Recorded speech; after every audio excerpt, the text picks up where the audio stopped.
मैं doctor Jagdish Prasad Meena, assistant professor EAFM। मित्रों नमस्कार।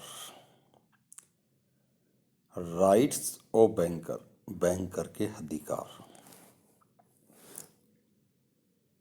बैंकर को अपने ग्राहकों के विरुद्ध 4 प्रकार के अधिकार प्राप्त होते हैं। पहला है राइट ऑफ लाइन, ग्रहणाधिकार। सेकंड है भुगतानों के नियोजन का अधिकार, right to appropriation of payment. तीसरा है प्रतिसाद का अधिकार, right to set of.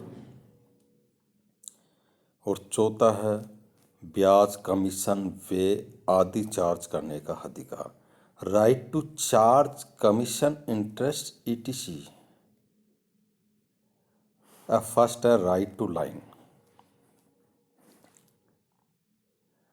Banking शब्दावली में ग्रहणाधिकार दूसरे व्यक्ति की संपत्ति को उस समय तक रोके रखने का अधिकार है जब तक कि दूसरा व्यक्ति ऋण का भुगतान न कर दे। ग्रहणाधिकार का आशय उस अधिकारी से है जिसमें ऋणदाता को ऋणी की संपत्ति को उस समय तक रोके रखने का अधिकार होता है जब तक कि ऋणी ऋण की संपूर्ण राशि चुका नहीं देता।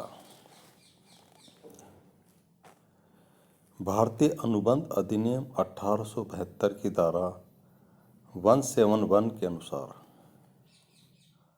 ग्राहक द्वारा बैंक को देय खाते की बाकी राशि की वसूली के लिए ग्रहणाधिकार के अधीन बैंक की प्रतिभूतियों आदि अपने पास रोके रखने का अधिकार है। यह अधिकार उन समस्त प्रतिभूतियों पर लागू होता है जिन्हें ग्राहक ने बैंकर के रूप में उसे सौंपी है और जो किसी उद्देश्य विशेष के लिए निर्दिष्टित नहीं है। किसी स्पष्ट अथवा गर्भित अनुबंध के अभाव में यह ग्रहणाधिकार चल संपत्तियों पर भी लागू होता है। सामान्य ग्रहणाधिकार के संबंध में ब्रेंडाओ बनाम वार्नेट विवाद में दिया गया निर्णय उल्लेखनीय है। इस निर्णय के अनुसार जब तक कि कोई स्पष्ट आशय का अनुबंध न किया जाए या ग्रहणाधिकार के असंगत गर्भित अनुबंध बनाने वाली परिस्थितियों न हो, बैंकर्स को निश्चित ही उन संपूर्ण प्रतिभूतियों पर सामान्य ग्रहणाधिकार प्राप्त होता है जो ग्राहक ने बैंकर के रूप में उसके पास जमा कराई है। ग्रहणाधिकार की विशेषताएं: जमा एवं संग्रहित राशि। बैंक ग्राहक की उस संपूर्ण राशि जमा राशि को रोके रख सकता है जो ग्राहक ने बैंक में जमा कराई है। इसी प्रकार संग्रहित राशि को भी बैंक रोक सकता है। सेकंड है विनिमय साध्य विलेख। बैंक गर्भित बंधक के अंतर्गत इन प्रतिभूतियों को बेचकर अपना ऋण वसूल कर सकता है। डेविस बनाम ब्राउचर विवाद में निर्णय दिया गया कि जब बैंकर ने किसी को ऋण दिया हो तो इसका भुगतान प्राप्त करने के लिए वह अपने पास आई हुई प्रतिभूतियों पर ग्रहणाधिकार का प्रयोग कर सकता है। थर्ड, भुगतान के बाद छोड़ी गई प्रतिभूतियां। यदि ऋण चुकाने के बाद भी ग्राहक संबंधित प्रतिभूतियां छोड़ देता है या प्रतिभूतियों को बेचकर ऋण का भुगतान प्राप्त कर लेता है, कुछ राशि बैंक के पास बच जाती है और ग्राहक उस राशि को वापस नहीं मांगता, तो ऐसी परिस्थितियों में बैंक इन पर भी ग्रहणाधिकार का उपयोग कर सकता है। London and globe finance corporation 1902 विवाद में दिए गए निर्णय के अनुसार ऋण के शोधन के पश्चात बची हुई व बैंक के पास छोड़ी हुई प्रतिभूतियों के विषय में ये माना जा सकता है कि ग्राहक ने उन्हें फिर से बैंक के पास जमा कराई है और बैंक को उन पर भी ग्रहणाधिकार होगा। बैंकर की हैसियत में रखी गई समस्त संपत्तियों पर बैंक केवल उन संपत्तियों पर ही ग्रहणाधिकार का उपयोग कर सकता है जो उसके पास बैंकर की हैसियत में रखी गई है। इसी प्रकार बैंक इस अधिकार का प्रयोग उन संपत्तियों के विरुद्ध ही कर सकता है जो ऋणी के व्यक्तिगत नाम व स्वामित्व वाली हो। संयुक्त खाते या उनके नाम में संयुक्त रूप से मौजूद प्रतिभूतियों पर बैंक सामान्य ग्रहणाधिकार का प्रयोग नहीं कर सकता। इस अधिकार के लिए अलग से अनुबंध नहीं। सामान्य ग्रहणाधिकार के लिए अलग से अनुबंध या किसी समझौते की आवश्यकता नहीं होती है। बैंकर को यह अधिकार भारतीय अनुबंध अधिनियम की धारा 171 में ग्रहीत अधिकार के रूप में दिया गया है। केवल ऋणी के नाम से ग्रहणाधिकार का प्रयोग उस माल तथा जमा राशि में नहीं किया जा सकता जिस पर ऋणी तथा किसी अन्य व्यक्ति का संयुक्त रूप से स्वामित्व है। ग्रहणाधिकार के अपवाद exception of the right of lien. सुरक्षार्थ जमा। जब कोई ग्राहक बैंक के पास बहुमूल्य वस्तुएं एवं प्रतिभूतियां सुरक्षार्थ जमा करवाता है तो इस स्थिति में बैंक निक्षेप ग्रहीता बन जाता है। अतः बैंक इन वस्तुओं या प्रतिभूतियों पर ग्रहणाधिकार का प्रयोग नहीं कर सकता है। बैंक ऑफ अफ्रीका बनाम कोयन विवाद में इसी मत की पुष्टि की गई है। सर जॉन पेजेट का भी यही मत है कि सुरक्षा के लिए जमा कराई गई वस्तुओं पर बैंकर का ग्रहणाधिकार लागू नहीं होता। विशेष परियोजनार्थ जमा। यदि कोई ग्राहक किसी विशेष प्रयोजन को पूरा करने के लिए कोई प्रतिभूति या धन जमा कराता है तो बैंक इन वस्तुओं का किसी अन्य प्रकार से प्रयोग नहीं कर सकता।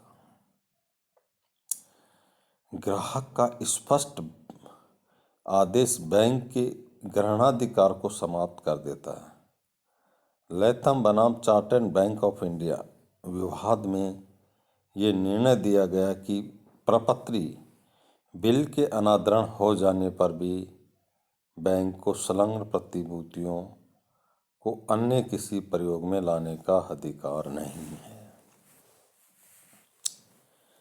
भूल से छोड़ी गई वस्तुएं left with the bank by mistake. यदि कोई ग्राहक बैंक में कोई महत्वपूर्ण दस्तावेज या वस्तु भूल से छोड़ जाता है या बैंक के कर्मचारी बलपूर्वक छीन लेते हैं तो ऐसी संपत्ति पर बैंक का ग्रहणाधिकार लागू नहीं होता। अपरिपक्व ऋण। यदि किसी ऋण की देय तिथि अभी दूर है तो बैंक उस ऋण की वसूली के लिए ग्राहक की धनराशि प्रतिभूतियों को रोककर नहीं रख सकता। विक्रयार्थ वस्तुएं गुड्स फॉर सेल। यदि ग्राहक ने कोई प्रतिभूति विक्रय के उद्देश्य से बैंक में छोड़ी है तो ये प्रतिभूतियां विशेष उद्देश्य से छोड़ी हुई मानी जाएगी तथा इन पर ग्रहणाधिकार लागू नहीं होगा। साइमंस बनाम मुलकरण विवाद में ये निर्णय दिया गया।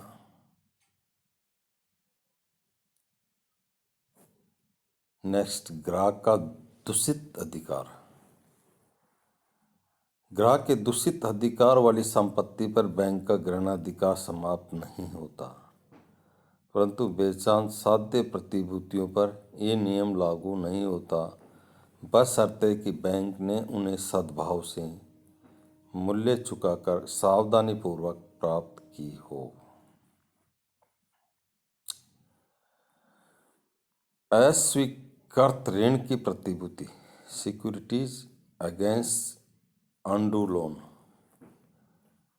यदि कोई ग्राहक ऋण प्राप्त करने के उद्देश्य से कोई प्रतिभूति सौंपता है और बैंक द्वारा वह ऋण स्वीकृत नहीं किया जाता है, तो ऐसी संपत्ति पर बैंक का ग्रहणाधिकार लागू नहीं होता।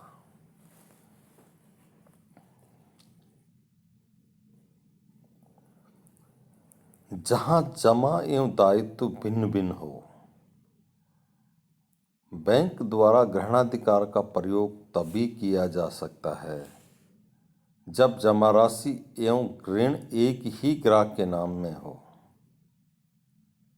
बोल्स्टेनहॉम बनाम शेफील्ड बैंक विवाद में निर्णय इसी मत से की पुष्टि करता है। प्रन्यास राशि, ट्रस्ट मनी। यदि ग्राहक के नाम से किसी प्रन्यास का पृथक खाता है, तो बैंक को ग्राहक के व्यक्तिगत खाते की बाकी रकम प्रन्यास खाते से वसूल करने के लिए ग्रहणाधिकार नहीं होता है।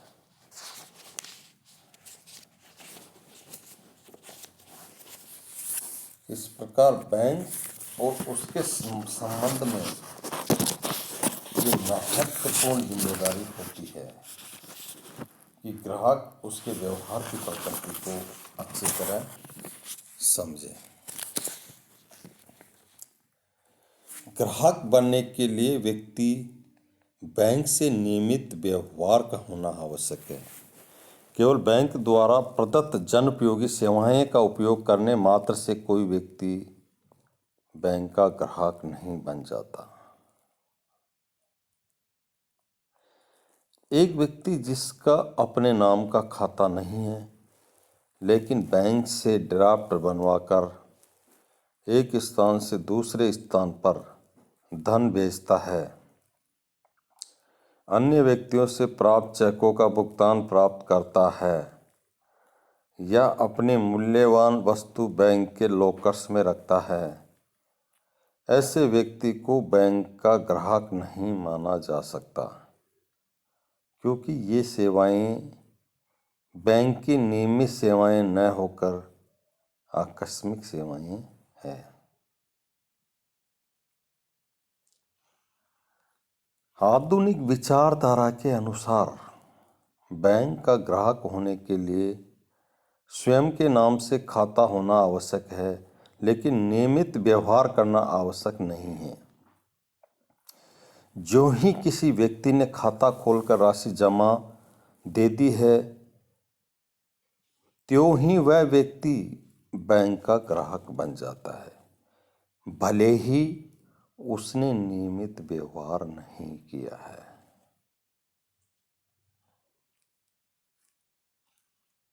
सेंट्रल बैंक ऑफ इंडिया बनाम पी गोपीनाथन नायर एवं अन्य के विवाद में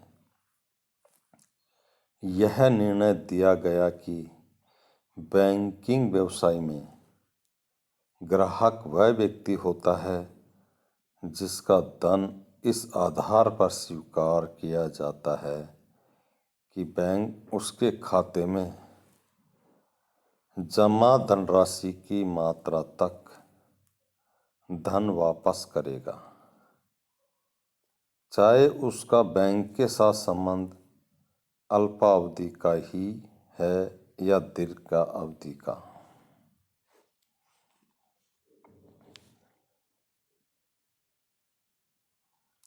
अतः ये स्पष्ट है कि ग्राहक बनने के लिए बैंक में खाता होना आवश्यक है। नियमितता कोई अनिवार्य शर्त नहीं है, लेकिन बैंक ग्राहक से केवल 1 या 2 सौदों की ही अपेक्षा नहीं करता है। वह चाहता है कि ग्राहक बैंक के साथ नियमित व्यवहार करें। या ये भी स्पष्ट करना आवश्यक है कि ग्राहक कहलाने के लिए खाते में जमा राशि ही होगी। ये आवश्यक नहीं है। यदि कोई व्यक्ति बैंक के अधिविकर्ष स्वीकृत करवाकर व्यवहार करता है तो भी वह बैंक का ग्राहक होगा।